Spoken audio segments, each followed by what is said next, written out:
Neuron का मतलब होता है नर्व या फिर नर्वस सिस्टम, और कोऑर्डिनेशन का मतलब होता है मिलकर काम करना।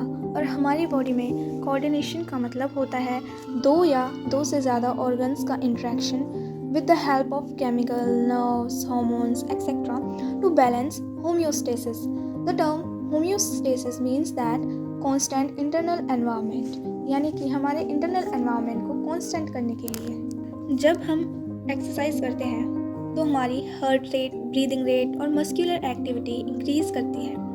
ये एक दूसरे से इंटरेक्ट करके काम करती है, तो इसे बोलते हैं कोऑर्डिनेशन। जिस कोऑर्डिनेशन को न्यूरॉन्स और नर्वस सिस्टम मिलकर करते हैं उसको बोलते हैं न्यूरल सिस्टम।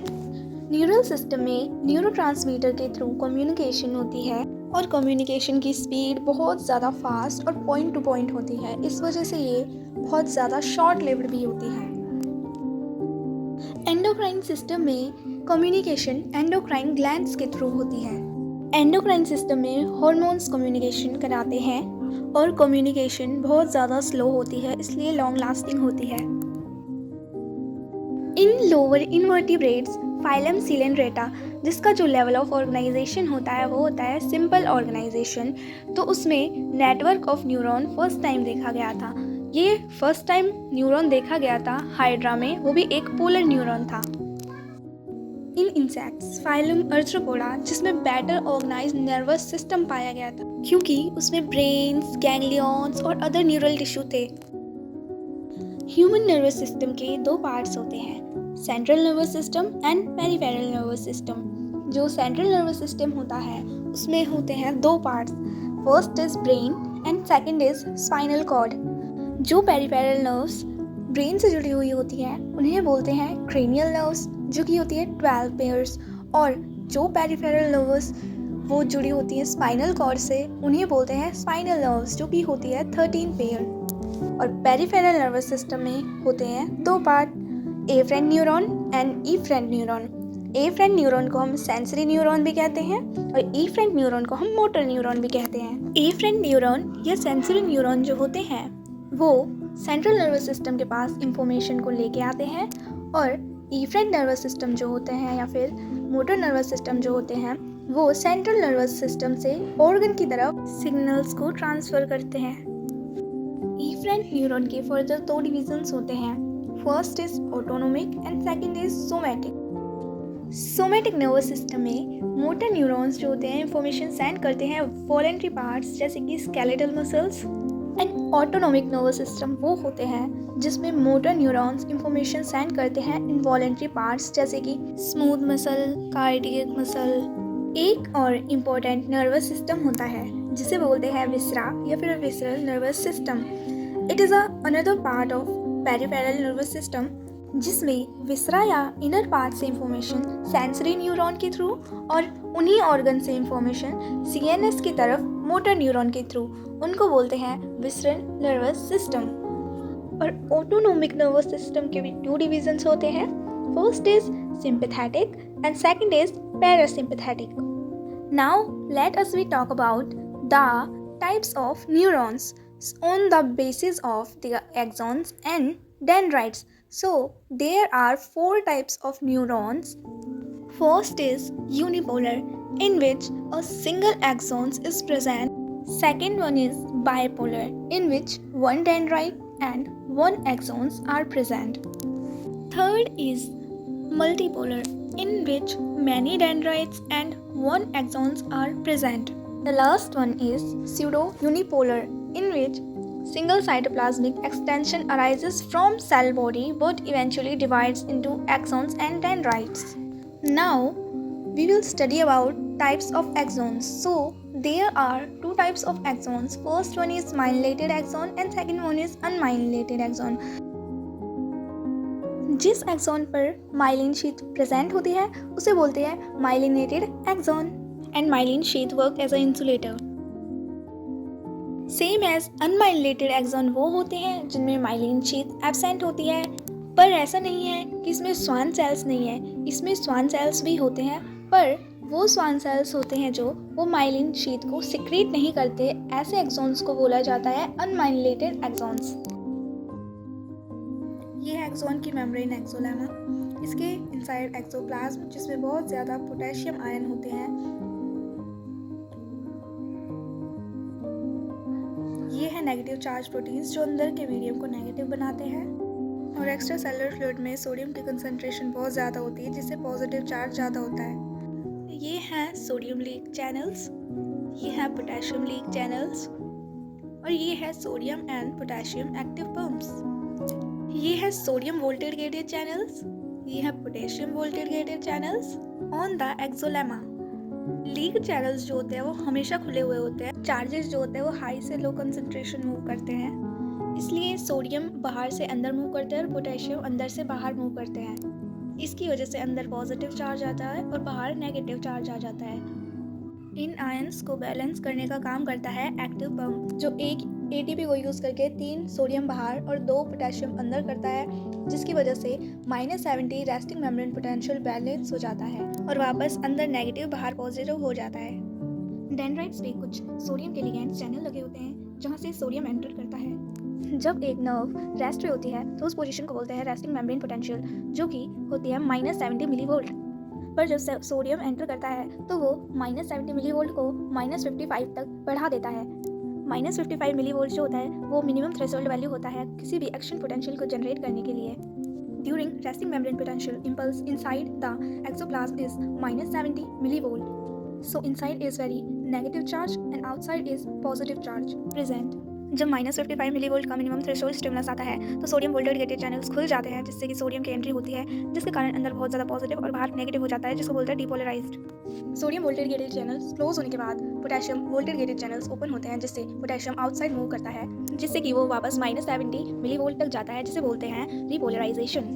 लेकिन जो पोटेशियम वोल्टेज गेटेड चैनल्स होते हैं वो ज़्यादा लीकी होते हैं, जिसकी वजह से वो बंद होने में ज़्यादा टाइम लेते हैं और जिसके कारण पोटेशियम आयन बाहर ज़्यादा मूव करते हैं, जिससे अंदर और ज़्यादा नेगेटिव होता है, जिसको बोलते हैं hyperpolarization. But resting membrane potential को वापस रिस्टोर कर लिया जाता है with the help of leak channels and active pumps. This mechanism of current flow occurs till we reach axon terminals। Myelinated axon में नोड ऑफ रेनवेयर से jump करके conduction होता है, इसलिए बोलते हैं फ्री कंडक्शन, जो बहुत कम टाइम में हो जाता है। पर अनमाइलेटेड एक्सॉन में पूरी लेंथ में कंडक्शन होता है, इसलिए स्लो कंडक्शन होता है और ज़्यादा टाइम लगता है। जब नर्व एंडिंग पर कोई सिग्नल आता है तो कैल्शियम के चैनल्स ओपन हो जाते हैं, जो कि साइनेप्टिक वेसिकल्स से बाइंड करते हैं और प्री साइनेप्टिक वेसिकल्स से अटैच होकर रिलीज हो जाते हैं। देन पोस्ट साइनेप्टिक मेम्ब्रेन्स के रिसेप्टर्स पे अटैच करते हैं और नेक्स्ट डेंड्राइट पे जाते हैं।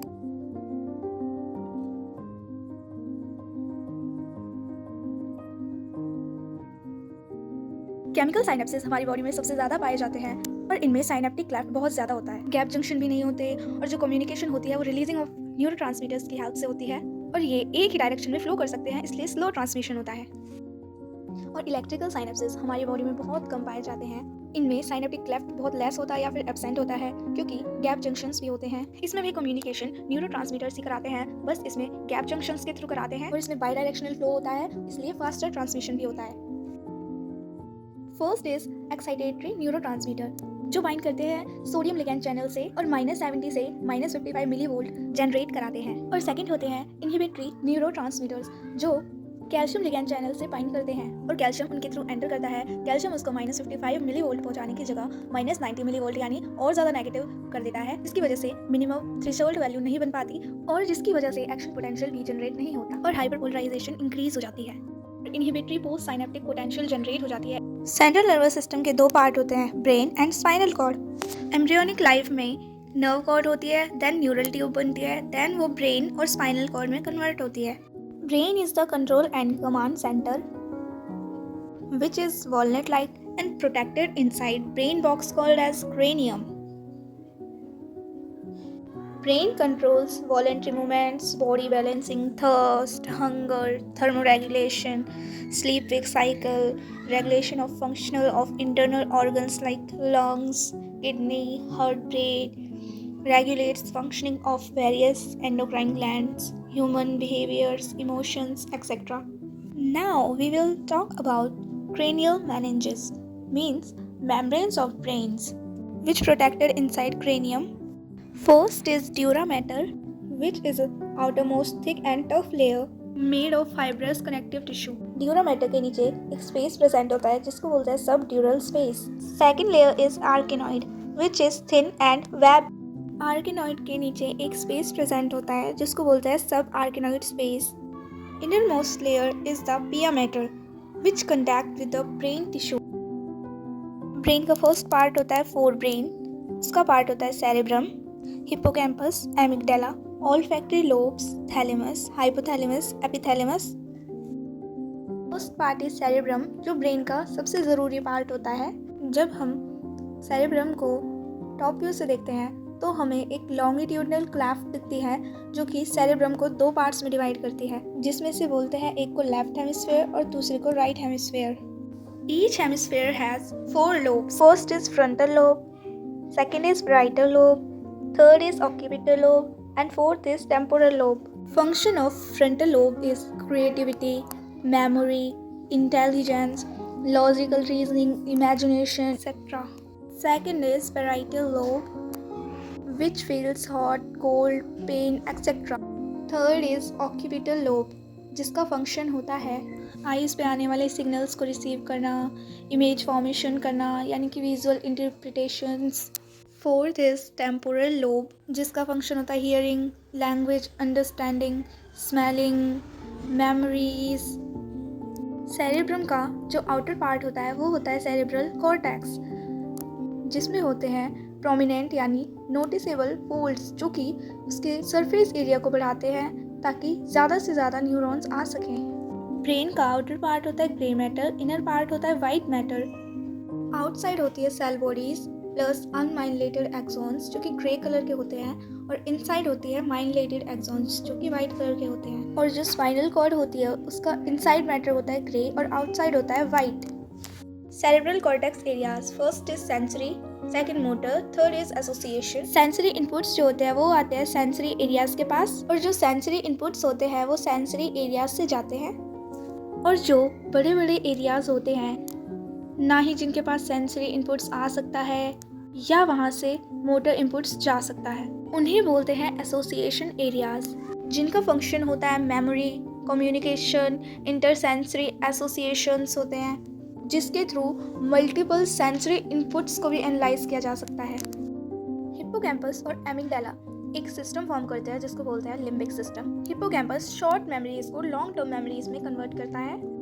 एमिगडाला जो एक आलमंड शेप का होता है जो डर को कंट्रोल करता है और गुस्सा दिलाता है। तो बेसिकली लिम्बिक सिस्टम जो होता है वो इमोशनल ब्रेन होता है, यानी कि वो ह्यूमंस के इमोशंस को कंट्रोल करता है, जैसे कि happiness, sadness, fear, motivation, excitement, pleasure, anger etcetera.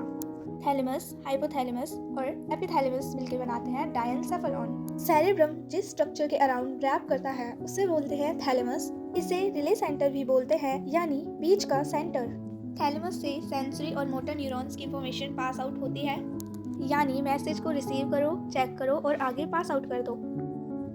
Hypothalamus is located between thalamus.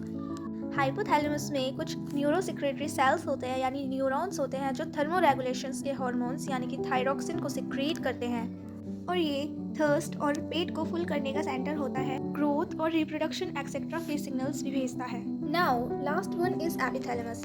Epithalamus is a non nervous part, यानी इसमें कोई नर्व्स नहीं होती, और एपिथैलेमस थैलेमस के ऊपर लोकेटेड होता है। इसमें पीनियल ग्लैंड होता है जो मेलेटोनिन हार्मोन को सिक्रीट करता है। मेलेटोनिन जो होता है वो स्लीप वेक साइकिल को कंट्रोल करता है। Now B is midbrain which is located between the hypothalamus of forebrain and bones of the hindbrain. Mid brain से एक्वेडक्ट पास होती है। मिड ब्रेन के डोर्सल पोर्शन में 4 स्वेलिंग्स या फिर लोब्स होते हैं जिन्हें बोलते हैं कॉर्पोरा क्वाड्रिजेमाइना। उसके भी फर्दर 2 पार्ट्स होते हैं, 2 सुपीरियर कैल्कुलाई एंड 2 इंफीरियर कैल्कुलाई। जो सुपीरियर कॉलिक्यूली होती है वो कंट्रोल करती है विजुअल रिफ्लेक्स, यानी कि look at something moving and movement of head. Example, अचानक कोई लाइट चमकी या कोई चीज़ हिली तो हमारी बॉडी और हमारा हेड उसकी तरफ टर्न हो जाता है। और इंफीरियर कैल्कुली वो होती है जो कंट्रोल करती है ऑडिटरी रिफ्लेक्स को। Means hearing something and moving the head towards sound, मतलब किसी चीज को सुनकर उसकी तरफ हेड को टर्न कर लेना. Now, last and third part of the brain is hindbrain, in which have three parts. First is pons, second is cerebellum, and third one is medulla. Now, pons एक ब्रिज की तरह काम करता है जो ब्रेन के डिफरेंट पार्ट्स को neuron के थ्रू जोड़ता है और मैसेज को पास करवाता है. इसमें न्यूरोटैक्सिक सेंटर होता है जो रेस्पिरेशन को रेगुलेट करता है. Now second is cerebellum. Cerebellum जो होता है वो सेकेंड लार्जेस्ट पार्ट होता है ब्रेन का, जिसे बोलते हैं लिटिल ब्रेन, जिसमें 2 सेरेब्रल हेमिस्फीयर होते हैं और इसका स्ट्रक्चर होता है हार्बर वाइटे ट्री जैसा, इसलिए इसके स्ट्रक्चर को बोला जाता है हार्बर वाइटे, जो अंदर से वाइट होता है और बाहर से ग्रे मैटर होता है. सेरेबेलम का फंक्शन होता है बॉडी बैलेंसिंग को मेंटेन करना, मसल मूवमेंट को कोऑर्डिनेट करना, मोटर लर्निंग करना जैसे साइकिल चलाना, लिखना, पोस्चर यानी खड़े होना या बैठना etcetera. Now last one is medulla, जो ब्रेन को स्पाइनल कॉर्ड से कनेक्ट करती है. इसका फंक्शन होता है gastric juice secretion, cardiovascular reflex यानी हार्ट रेट को मेंटेन करना, रेस्पिरेटरी रिफ्लेक्स यानी रेस्पिरेशन में हेल्प करना, और वॉमिटिंग रिफ्लेक्स. इसकी नर्व्स में आरबीसी भी होती है. मिड ब्रेन, पोन्स और मेडुला से एक टर्म बनती है जिसको बोलते हैं ब्रेन स्टेम, जो कि ब्रेन और स्पाइनल कॉर्ड का कनेक्शन होते हैं. जब हम सेरेब्रम को लेटरल से कट करते हैं तो उसके अंदर हमें कुछ सेक्शंस देखने को मिलते हैं जिन्हें बोलते हैं सेक्शन ऑफ ब्रेन या वेंट्रिकल्स ऑफ ब्रेन, जिसमें 2 लेटरल वेंट्रिकल्स होते हैं, देन थर्ड वेंट्रिकल होता है, उसके नीचे एक्विडक्ट होती है, देन लास्ट में फोर्थ वेंट्रिकल होता है जो हाइंड ब्रेन से कनेक्ट होता है. इसमें जो सेरेब्रल एक्विडक्ट होती है वो मिड ब्रेन पे होती है. Now there is a important term that is corpus callosum, which made up of nerve fibers, means axon bundles, जो कनेक्ट करती है both cerebral hemisphere को.